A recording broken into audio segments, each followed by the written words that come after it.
I felt no pressure from Donald Trump, said Ukrainian President Volodymyr Zelenskyy, calling their hour-long talk substantive.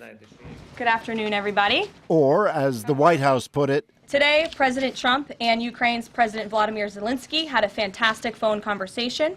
A key result, Zelenskyy reportedly agreeing to what's described as a 30-day partial ceasefire in Ukraine's war defending itself against Russia.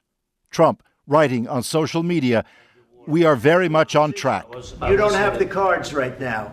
All of it far from the jaw-dropping and alarming tone the last time the two leaders spoke. You're gambling with the lives of millions of people. You're gambling with World War III.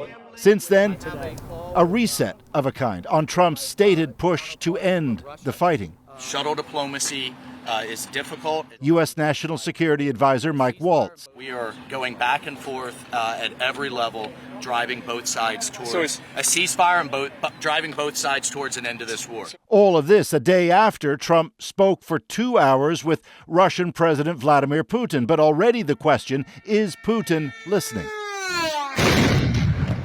Overnight, an apparent Russian drone attack on a hospital in northeastern Ukraine. Ukraine saying Russia also attacked a number of energy facilities, despite the suggestion Putin had agreed to stop such attacks as broader ceasefire talks proceed.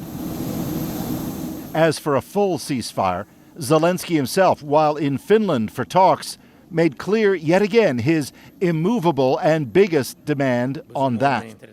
For us, the red line is the recognition of the Ukrainian temporarily occupied territories as Russian. We will not go for it. In other words, Zelenskyy would accept a permanent end to the fighting only if Ukraine gets its land returned, something Russia has long signaled it firmly opposes. Christine.